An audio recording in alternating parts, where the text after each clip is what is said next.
Hello दोस्तों, क्या हाल चाल है आप सभी के। मैं हूं आप सभी का दोस्त and host Sahil Kapoor. And दोस्तों, आज की इस वीडियो में मैं बैटल करवाने जा रहा हूं team Krrish versus team flying jet versus team robot versus team Jeevan के बीच में। अब हाँ, आप ये सोचे होंगे कि team Krrish, team flying jet, team robot and team Jeevan, इन चारों सुपर हीरोज की जो टीम है इनमें कौन कौन से और सुपर हीरोज होने वाले हैं। तो नहीं, ऐसा नहीं होने वाला है। चारों टीम्स में ये जो सुपर हीरोज हैं ये होने वाले हैं और इनके सुपर विलन्स होने वाले हैं, और जिनकी वजह से ये सुपर हीरो क्रिएट हुए हैं या फिर इनकी मूवीज में जो जीनियस साइंटिस्ट वगैरह हैं वो भी होने वाले हैं। उनका कंपैरिजन भी मैं करवाऊंगा इस वीडियो में। तो यस, काफी ज्यादा इंटरेस्टिंग होने वाली है ये वीडियो। सो बी श्योर आप एंड तक बने रहे इस वीडियो में। So now without wasting any more time, let's get started. Can I be your superhero?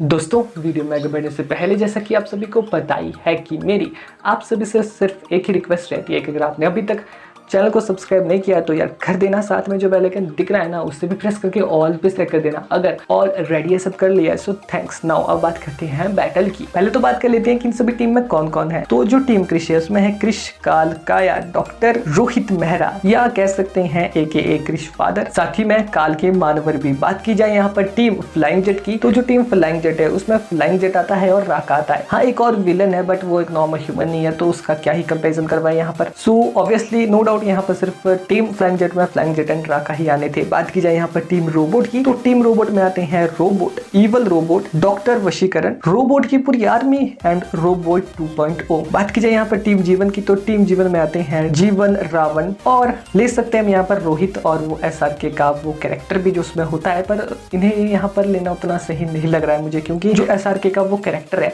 उसने अकेले तो जीवन को डेवलप नहीं किया था, उसके साथ और भी काफी सारे लोग डेवलप कर रहे थे उस चीज को। वो भी मुझे नहीं लगता कि डॉक्टर वशीकरण को टक्कर दे पाएंगे, तो एंड साथ ही में डॉक्टर रोहित मेहरा को टक्कर दे पाएंगे। तो नो डाउट यहाँ पर भी जीवन और रावण को लेना ही सही है। सो पहले तो साइड बाय साइड कंपैरिजन कर लेते हैं इन टीम्स के मेन सुपर हीरोज का, जो कि निकल कर आते हैं यहाँ पर Krrish, flying jet, robot and Jeevan. So यहाँ पर सबसे पहले अगर स्ट्रेंथ के बेसिस पर देखा जाए तो जो क्रिश है उसका स्ट्रेंथ लेवल ठीक ठाक दिखाया गया है। उसने एक बड़े से प्लेन को क्रैश होने से बचाया था, उसे अच्छे से लैंड करवाया था, फिर एक आधी टूटी हुई बिल्डिंग को भी लिफ्ट किया है। बात की जाए यहाँ पर जीवन फ्लाइंग जेट की, तो जो फ्लाइंग जेट है उसका स्ट्रेंथ लेवल भी ठीक ठाक है। उसने बिल्डिंग को तो नहीं उठाया है आधी टूटी हुई, ना ही किसी प्लेन को क्रैश होने से बचाया है, अच्छे से लैंड करवाया है। बट हाँ, जो फ्लाइंग जेट है उसने एक कार को रोका था, बट ये उतना ज्यादा हाई लेवल के कुछ फीट्स नहीं हुए। बात की जाए यहाँ पर रोबोट की, तो उसने स्ट्रेंथ के बेस पर काफी अच्छे फीट्स दिखाए हैं। कार को तो वो इजीली लिफ्ट कर सकता है और ट्रक को भी वो इजीली रोक सकता है, बट उससे ज्यादा ऊपर की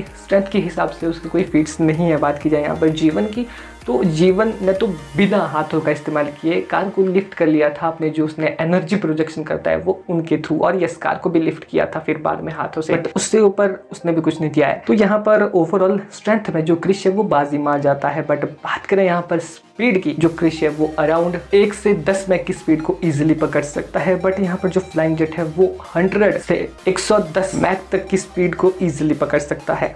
यहाँ पर रोबोट की, तो ये मैक तक जाते ही नहीं है, ये इसकी फुल स्पीड भी कहीं ना कहीं मतलब अराउंड इनकी स्पीड जो दिखाई गई है वो 60 से 70 किलोमीटर पर आवर है, और जीवन की भी सेम ऐसी ही है। अगर देखा जाए तो यहाँ स्पीड के बेस पर जो फ्लाइंग जेट है वो बाजी मार जाता है। सो स्पीड का पॉइंट तो फ्लाइंग जेट को जाएगा। बात की जाए यहाँ पर ड्यूरेबिलिटी की, नो डाउट यहाँ ड्यूरेबिलिटी में जो क्रिश है वो सबसे ज्यादा आगे नहीं रहेगा, क्योंकि ऑब्वियसली क्रिश का ड्यूरेबिलिटी लेवल उतना नहीं है। फ्लाइंग जेट का तो ड्यूरेबिलिटी लेवल यस काफी ज्यादा अच्छा खासा है, यानी कि जब उस पर कोई बुलेट से भी अटैक करता है, गोलियों से अटैक करता है, तब भी वो काफी जल्दी ही हील कर जाता है। और बात की जाए यहाँ पर रोबोट की, ऑब्वियसली वो एक रोबोट है, उसका हीलिंग फैक्टर की तो क्या ही कहने, क्योंकि उसके ऊपर मूवी में दिखाया था कि एक बिजली गिर गई थी और वो पूरी तरह से टूट गया था, उसे वापस से उसके नए पार्ट रिपेयर करके उसको ठीक कर दिया। और बात की जाए यहाँ जीवन की, तो जो जीवन है उसके पास हीलिंग फैक्टर है। देखा जाए एक तरह से वो एक रोबोट है, बट उसका हीलिंग फैक्टर अलग ही है। उसको मतलब ऐसे मरम्मत की जरूरत नहीं पड़ती, वो अपने आप ही खुद को रिपेयर कर देता है। वो किसी पर मतलब ऐसे जैसे रोबोट है उसको उसके पास लगाने के लिए किसी पर डिपेंड रहना पड़ता है, पर जो जीवन है वो खुद ही अपने आप को हील करता है। अगर उसको पर अटैक करते हैं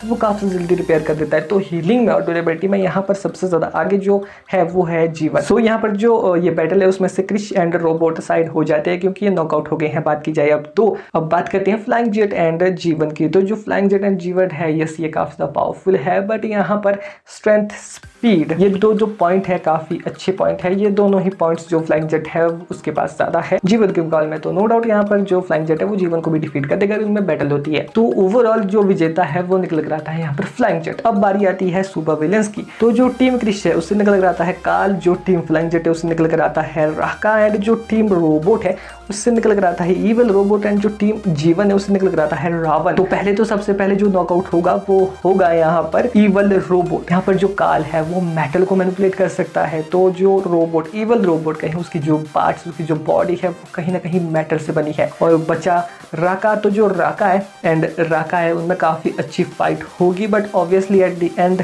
जो काल है कहीं ना कहीं वो राका पर भारी पड़ जाएगा क्योंकि जो राका है उसे मिलती है पावर पॉल्यूशन से, बट जो काल है उसका जो पावर का सोर्स है ऐसी कोई दिक्कत ही नहीं है उसको क्योंकि उसके पास उसकी पावर्स पहले से ही है और वो पावर उसको अच्छे से यूज़ करना जानता है अपनी। और उसके पास मेटल मैनिपुलेशन के साथ कुछ हद तक उसके पास मेटल मैनिपुलेशन और साथ ही उसके पास टेलीकाइनेटिक एबिलिटीज़ भी है जिनके चलते वो राका को डिफीट कर देगा। और रावण जो है वो भी राका को डिफीट करने का पोटेंशियल रखता है क्योंकि वो भी मोस्ट पावरफुल सुपर विलन्स में से एक है। नो डाउट यहाँ पर वो राका को भी डिफीट कर देगा क्योंकि एक मोस्ट पावरफुल सुपर विलन्स में से एक है वो इंडिया के। और बात की जाए यहाँ पर अगर ईवल रोबोट की, तो ईवल रोबोट को भी रावण डिफीट कर देगा। लास्ट में बचेंगे काल एंड रावण। सो अगर जो काल एंड रावण है वो आपस में भिड़ते हैं तो जो काल है उसके पास टेलीकाइनेटिक एबिलिटीज़, उसकी मेटल मैनिपुलेशन एबिलिटीज़, उसकी जो सुपर पावर्स वो ओन करता है, वो उसका जो एक्सपीरियंस है, फाइटिंग स्किल्स हैं, इतनी सारी एडवांटेजेस रखता है। वहीं जो रावण है वो भी काफ़ी सारी एडवांटेजेस रखता है इस बैटल में। नियरली इमॉर्टल होने की पावर है, मतलब उसे मार पाना नियरली इम्पॉसिबल है, वो नियरली इमॉर्टल है। कहीं ना कहीं जो काल था उसने भी बताया है कि उसका तो जन्म ही नहीं हुआ है तो उसे मारेंगे कैसे, और सेम केस यहाँ रावण के साथ भी है, उसका जन्म ही नहीं हुआ है तो वो मरेगा कैसे। और एक्चुअल में ये दोनों कहीं ना कहीं नियरली इमॉर्टल है, बट ऑब्वियसली जो काल है उसको तो मार ही दिया था, कृष्ण खत्म कर दिया है भाई, जिससे पता चलता है कि जो काल है जैसे उसको डिस्ट्रॉय किया जा सकता है, वो इमॉर्टल नहीं है। बट यहाँ पर जो रावण है वो एक AI होने की वजह से प्योरली कहीं ना कहीं इमॉर्टल है, और उसे मार पाना नियरली तो क्या बहुत ही मुश्किल है। मतलब उसे ख़त्म तो कर सकते हैं, डिस्ट्रॉय कर सकते हैं, पर वो टेम्पररी होता है, वो वापस से जिंदा हो सकता है। और तो नो डाउट अगर इनकी 1-on-1 बैटल होती है तो इसी एक बेसिस के चलते जो काल है वो रावण को डिफीट नहीं कर पाएगा, और अगर डिफीट नहीं कर पाएगा किस तरह से टेम्पररी नॉकआउट कर देगा पहले, तो फिर भी जो रावण है वो वापस बदला लेने आएगा और काल को पूरी तरह से डिफीट कर देगा। बट फिर भी अगर ये बैटल टाई पे हो जाती है तब क्या होगा? तो ऐसे में जो पहली कंडीशन है, जैसा कि मैंने आपको बताया कि काल वर्सेस रावण की जो ये बैटल है उसमें पहले काल हार जाएगा। फिर क्या होगा? फिर होगा अब नेक्स्ट राउंड, यानी कि जो पहला राउंड था इन सुपर विलन्स की बैटल का उसमें तो काल जीत गया, बट जो नेक्स्ट राउंड अभी शुरू होता है उसमें जो काल है उसके साथ आ जाते हैं यहाँ पर काया और काल के जो मानवर है वो सभी, और जो रोबोट है उसके पास है उसकी आर्मीज यानी कि उसके सारे रोबोट्स। और वहीं पर जो राका है अब वो सोलो बैटल में है और जो रावण है वो भी सोलो में है। तो अब क्या होगा? तो कहीं ना कहीं पहले अब जो राका है वो डिफीट हो जाएगा क्योंकि जो रोबोट है एक तो वो ईवल हो गया है, पूरी तरह से करप्ट हो गया, और उसके पास उसकी पूरी रोबोट की आर्मी भी है। वो यहाँ पर राका को डिफीट करने में सक्षम हो पाएंगे, राका को किस तरह से डिफीट कर देंगे।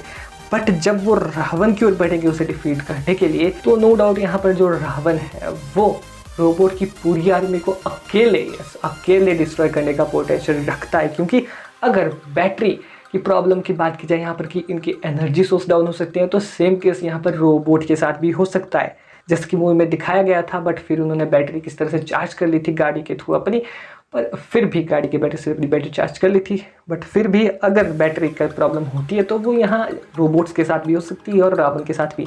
तो इस प्रॉब्लम को डिस्कस ना करते हुए तब भी अगर यहाँ पर बात की जाए रोबोट विद उसकी आर्मी वर्सेस रावण की, तो रावण को बहुत दिक्कत आएगी। बट ऑब्वियसली ये किसी भी तरह से रावण को हार में नहीं कर पाएंगे। हाँ, रावण को ये कैद कर पाएंगे, बट रावण भी इन्हीं की तरह है, वो इन्हें हैक कर सकता है क्योंकि वो रावण कहीं ना कहीं इनके मुकाबले में ज़्यादा एडवांस है। और जब रोबोट जैसे रोबोट की बैटल देखने को मिलेगी तो यस काफ़ी कम मज़ा तो आएगा ही। बट अगर इनकी बैटल होती है तो ऐसे में जो रावण है वो कैसे ना कैसे करके या तो पूरी की पूरी रोबोट की आर्मी को ही डीएक्टिवेट कर देगा, करप्ट कर देगा, जैसा कि डॉक्टर वशीकरण ने भी किया था रोबोट्स आर्मी को रोकने के लिए। तो सेम केस यहाँ पर जो रावण है वो कर सकता है, या तो फिर वो उन सबके साथ बैटल भी कर सकता है, क्योंकि जैसा आपने देखा होगा वो अपने डुप्लीकेट्स तक क्रिएट कर सकता है, जो कि ऐसा दिखाया नहीं गया है कि उसी जितने पावरफुल होते हैं, बट ऐसा भी अगर हो सकता है कि वो अपने डुप्लीकेट्स क्रिएट कर सकता है बैटल में, तब भी उसे काफ़ी ज़्यादा मदद मिल जाएगी, चाहे वो उसके इतने पावरफुल ना हो, बट फिर भी उसे मदद मिल ही जाएगी। तो नो डाउट यहाँ पर जो रावण है वो कई तरीकों से रोबोट की पूरी आर्मी को डिफीट कर सकता है। हाँ, रोबोट आर्मी भी डिफीट कर सकती है रावण को, बट उसकी पॉसिबिलिटीज काफ़ी कम है। सो यहाँ पर बात कुछ ऐसी है कि राका भी नॉकआउट हो चुका है, रोबोट है, उसकी पूरी आर्मी है वो भी नॉकआउट हो चुकी है। तो अब मैदान में बचते कौन है? अब मैदान में बचते हैं काल के मानवर्स और रावण। वो काल के सामने कमजोर पड़ने लग जाएगा और काल किसी तरह से उसे टेम्पररी नॉकआउट कर देगा, या फिर अगर ऐसा ना हो पाए तो वो उसे कैद कर देगा। और अब जो रावण है अगर वो बैटल में अपने डुप्लीकेट्स भी क्रिएट करता है, तब भी जो यहाँ पर काल के मानवर है वो उन सभी को डिस्ट्रॉय कर देंगे काफ़ी ज़्यादा जल्दी। अगर ऐसा नहीं भी हुआ तब भी डिस्ट्रॉय वो कर ही देंगे। और साथ ही में जो काल है वो भी तब बैटल कर रहा होगा रावण के साथ में, तो ऐसे में जो रावण है वो भी थोड़ा वीक पड़ना शुरू हो जाएगा, वो उससे डिफीट कर देंगे, क्योंकि एक्चुअल में जो काल है और उसके मानवर है वो काफ़ी ज़्यादा पावरफुल है। सो नो डाउट यहाँ पर जो काल और उसके मानवर है वो जीत जाएंगे इस बैटल को। Team Krrish versus team robot की। अब ये कौन सी बैटल है? अब ये वो वाली बैटल है जब निकल कर आते हैं यहाँ पर doctor Rohit Mehra versus doctor Vashikaran की बैटल। इनकी बैटल हम ऐसे बताएंगे कि कौन ज़्यादा इंटेलिजेंट है। तो जो डॉक्टर रोहित मेहरा है उन्होंने क्रिएट किया है एक पेन। आपको पता होगा कि उन्होंने क्रिएट किया था एक पेन, जिसकी मदद से लिटरली में उन्होंने मरे हुए जो पौधे थे उनको पहले जिंदा किया, फिर अपने बेटे यानी कि क्रिश, लिटरली में जो कृष्णा है यानी कि क्रिश वो मर गया था, उसने जो क्रिश का फादर था रोहित मेहरा, उसने लिटरली में एक पेन की मदद से उसे वापस से जिंदा किया। मतलब मरे हुए को जिंदा करने वाला पेन लिटरली में जो रोहित मेहरा थे उन्होंने क्रिएट कर दिया था, जो क्रिश के फादर थे उन्होंने क्रिएट कर दिया था। और लिटरली में क्रिश सिर्फ जिंदा हुआ बल्कि उसे और भी पावर्स मिली, नई पावर्स, जिससे ये पता चलता है कि जो डॉक्टर रोहित मेहरा है वो एक्चुअल में काफ़ी ज़्यादा पावरफुल नहीं है, बट काफ़ी ज़्यादा इंटेलिजेंट तो है। और बात की जाए यहाँ पर डॉक्टर वशीकरण की, तो यस वो काफ़ी ज़्यादा इंटेलिजेंट तो है ही। उन्होंने पहले रोबोट को क्रिएट किया, रोबोट जैसा पावरफुल एक रोबोट, जो कि बाद में फिर करप्ट हो गया प्यार के चक्कर में, रोबोट भी पड़ गया, ऐसा रोबोट जिसके अंदर फीलिंग्स थी। पर एक्चुअल में ये जो फीड है वो रोहित मेहरा की, जो मतलब उन्होंने एक लिटरल में ऐसा पेन ला दिया था जो मरे हुए को वापस जिंदा कर देता था। एक तरह से एक मरे हुए में नई जिंदगी ला देने का जो आविष्कार था उनका, वो डॉक्टर वशीकरण ने उनके मुकाबले में एक नेक्स्ट लेवल वाली बात हो गई। तो नो डाउट यहाँ पर इस चीज़ से पता चल गया कि doctor Rohit Mehra versus doctor Vashikaran की जो ये बैटल है, इसका अगर कोई विनर है तो वो यहाँ पर होंगे रोहित मेहरा। सो रोहित मेहरा विंस। और क्या ही कहूँ मैं, अपना ओपिनियन बताना ना मिलती है अब नेक्स्ट वीडियो में। तब तक के लिए ये बताओ कि कैसी लगी वीडियो अच्छी लगी तो वीडियो को लाइक करो, नहीं आएगा चैनल को सब्सक्राइब करके बेल आइकन दबा लो, तो सेकंड हो सकता है उस वीडियो को मैं दोस्तों में शेयर भी करना। और बताना कि क्या हो अगर जो क्रिश है वो अकेले बैटल करता है team flying jet, team robot and team Krrish से, या फिर जो फ्लाइंग जेट है वो अकेले बैटल करता है टीम क्रिश, टीम रोबोट या फिर टीम जीवन से, या जो रोबोट है वो अकेले बैटल करता है team Krrish, team flying jet and team Jeevan से, या जो जीवन है वो अकेले बैटल करता है team Krrish, team flying jet या टीम रोबोट से। तो ऐसे में कौन जीतेगा और कौन हारेगा, अगर इसके ऊपर सेपरेट वीडियो चाहिए तो ये भी कमेंट बॉक्स में बताना। सुनाओ, मिलते हैं नेक्स्ट में, तब तक बाय बाय।